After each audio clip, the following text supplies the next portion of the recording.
मैं प्रहलाद साहू, बिलासपुर का भोरा जिला कोरबा छत्तीसगढ़ से।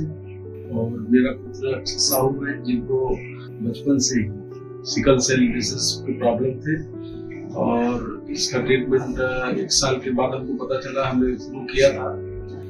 लेकिन प्राथमिक उपचार में इनका ब्लड ट्रांसफ्यूजन होता था और लगभग 3 साल तक लगातार साल भर में 15 दिन में ऐसा ब्लड ट्रांसफ्यूजन होता रहा। आप आज एक यंग एंड डायनेमिक बच्चे से मिले जिसका नाम अक्षत साहू। अक्षत साहू हमारे पास में छत्तीसगढ़ से आए हैं एक बीमारी को लेके जो उस एरिया में और काफ़ी सारे और जो एरियाज़ हैं हमारे कंट्री में उसमें बहुत प्रिवेलेंट है, जिसको कि हम सिकल सेल डिजीज़ बोलते हैं। तो अक्षत भी हमारे पास में सिकल सेल डिजीज़ का डायग्नोसिस लेके आए। सिकल सेल डिजीज़ एक बहुत वेरिएबल प्रेजेंटेशन है। कुछ ऐसे पेशेंट्स रहते हैं जिनको कि कभी कोई ज़रूरत नहीं पड़ती, कोई परेशानी नहीं होती। कुछ ऐसे पेशेंट्स रहते हैं जो सिम्टोमेटिक होते हैं, पर जो हम रूटीन मेडिकेशंस देते हैं, हाइड्रोक्सीयूरिया और बाकी का सपोर्टिव केयर मेडिकेशंस देते हैं, उससे वो बहुत अच्छे से रिस्पॉन्ड करते हैं। 22 में स्थिति आ गई थी कि बच्चा जो है दर्द की बीमारी में परेशान हो गया। पेरेंट्स ने सोचा कि बोन मैरो ट्रांसप्लांट जो है as a permanent cure, that is the best way to move forward and help Akshat. So इस इंटेंशन से हमारे पास में आए, हमने एवेल्युएट किया एंड फॉर्चुनेटली जो अक्षत की सिस्टर हैं जो एक मेडिकल डॉक्टर हैं, उनका जो HLA था वो अक्षत से पूरा मैच किया।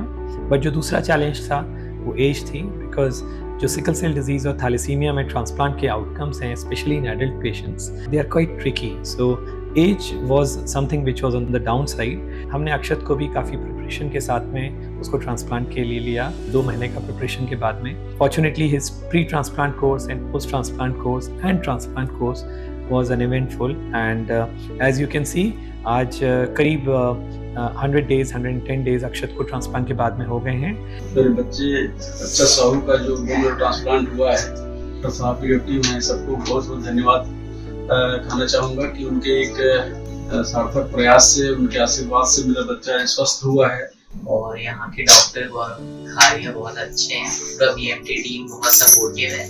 मुझे ठीक करने के लिए डॉक्टर गौरव और BMT का बहुत है।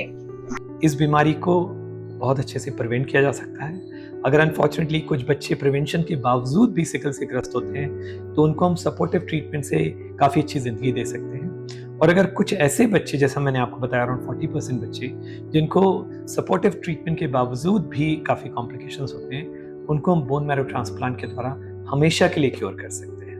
Thank you.